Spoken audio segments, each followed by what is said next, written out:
Comme chaque année, Nathalie, bien sûr, je vais commencer par ne pas répondre.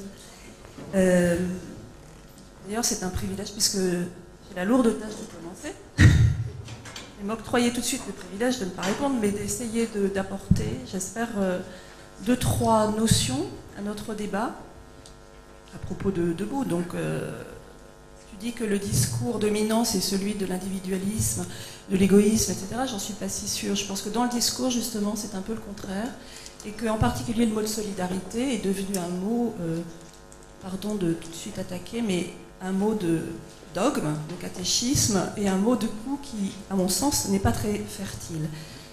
Alors, la façon dont les choses sont posées aujourd'hui est intéressante parce que vous avez vu qu'on fait des balancements, on a toujours des questions, donc ça veut dire qu'on est un peu naïf, c'est peut-être pas mal d'être un peu naïf, nous avons l'espoir de répondre à ces questions aujourd'hui, on verra bien, mais en tout cas nous faisons quelque chose qui est un peu ancien dans la tradition française, qui est intéressant, qui est le jeu des paradigmes.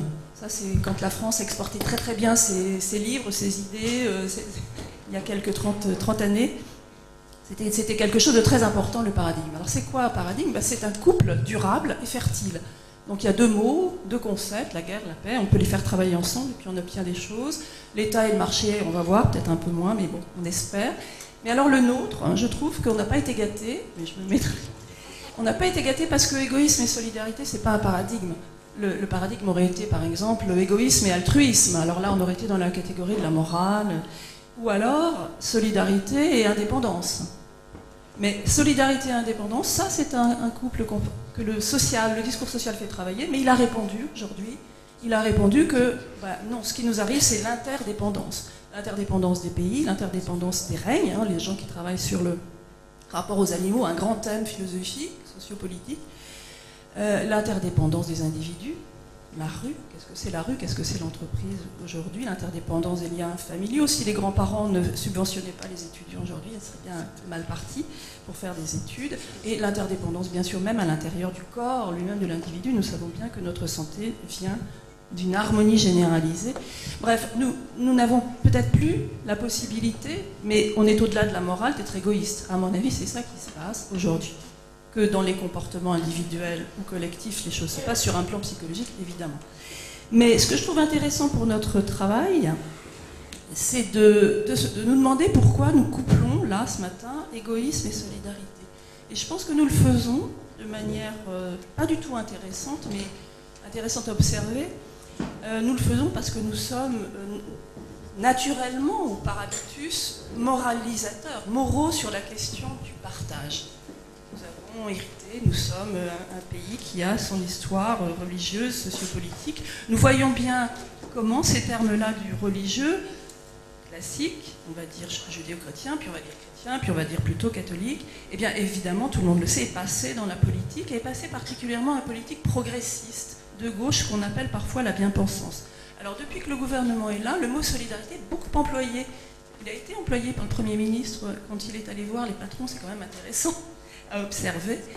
Mais est-il de gauche ce mot? Non, je crois qu'il n'est plus de gauche, parce que si vous regardez le programme de l'UMP, au cœur des valeurs, comme on dit, selon un énoncé qui a son intérêt, au cœur des valeurs de l'UMP, il y a la liberté et la solidarité. C'est aussi emblématique de ce qui se passe. Autrement dit, on est devant un concept, certainement qui est en train de devenir inopérant, qui ne sait pas faire grand-chose que de penser très haut, avoir des bons sentiments, mais pas nécessairement déboucher sur des actes. Alors que faire dans ces cas-là? Peut-être aller regarder un peu dans une autre langue, dans une autre culture, un peu chez les anglo-saxons, et aussi dans le croisement entre l'économique et le politique. Alors il y a un mot qui commence à circuler aujourd'hui, alors qui est aussi un vieux mot, mais je le propose pour réfléchir ce matin. C'est le mot de coopération. Alors, en français, on le trouve chez Daniel Cohen, alors peut-être qu'on discutera de ses thèses après. Mais surtout, je trouve qu'il est intéressant à regarder en anglais chez le sociologue Richard Sennett, en anglais qui parle latin, parce que le cooperation, c'est évidemment le cum operare, enfin ensemble, cum operare, faire du travail, faire des opérations, faire des expérimentations, faire des choses ensemble. Alors ce que nous dit Richard Sennett, c'est un sociologue qui est très intéressant parce qu'il est musicien de culture, donc il est un peu différent des sociologues qui ont toujours, comme selon la tradition européenne, plutôt travaillé sur le terrain. Lui, il a travaillé moins sur le terrain que sur des paraboles, des métaphores, et puis pour lui, la musique, c'est une bonne métaphore de ce que la société peut produire de mieux.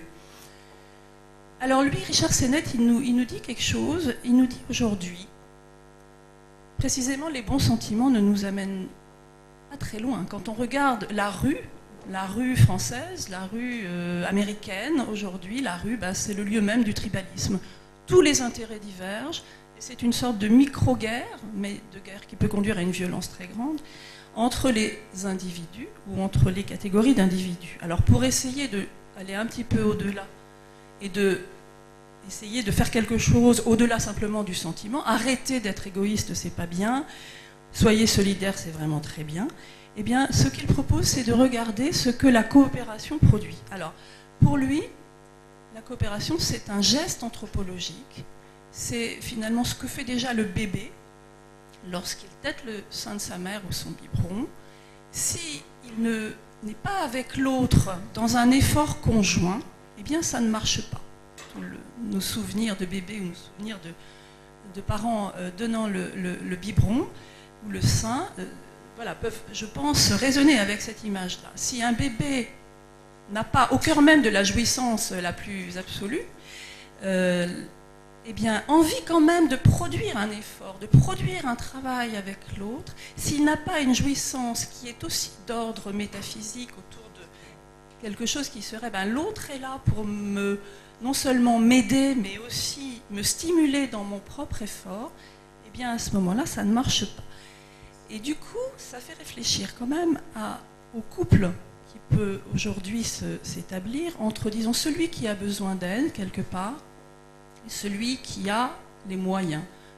Notre vision infertile, je dirais, en général, surtout en France, notre tendance, c'est de mettre à ce moment-là un couple qui ne fonctionne pas du tout, qui serait solidarité versus compétitivité. C'est un couple que nous connaissons bien, qui structure beaucoup notre vie, malheureusement, socio-politique.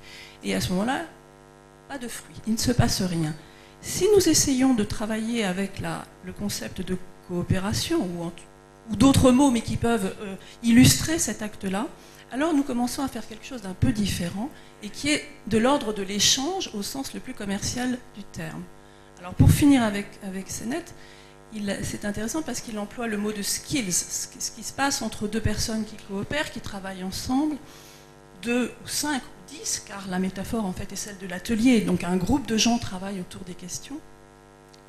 Eh bien, c'est qu'il y a tout de suite un échange intéressé, un échange entre des intérêts divergents. On n'est pas pour la même chose. Par exemple, un énarque fiscaliste va travailler avec un patron de PME, puis ensuite ils travailleront avec un philosophe qui pense l'éthique, puis ensuite avec une mère de famille qui pense la transmission à ses enfants, puis avec un père qui va bientôt être au chômage, mais qui sait qu'il doit faire quelque chose pour que ses enfants ne le soient pas dans 10 ans.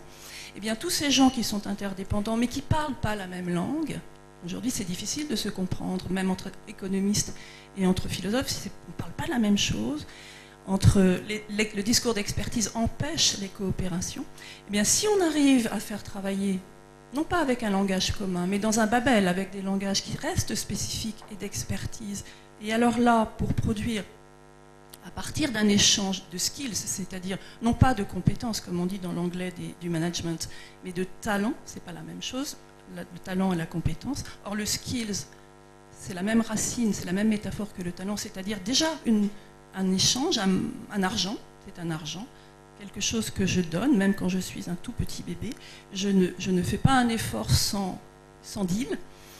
Eh bien, si on arrive à faire tourner un peu ce travail en coopération des talents, alors on peut imaginer que peut-être le couple infertile de l'égoïsme et de la solidarité sera dépassé.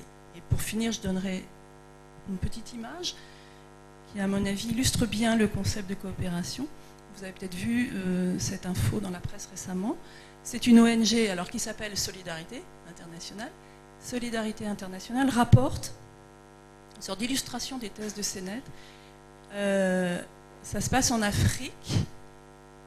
Au Kenya, vous savez qu'au Kenya, il n'y a plus de place. Hein, c'est un pays qui est bien sûr sous l'émergence de l'urbanisation, qui est le grand phénomène. J'imagine qu'on en parlera quand il sera question de géopolitique.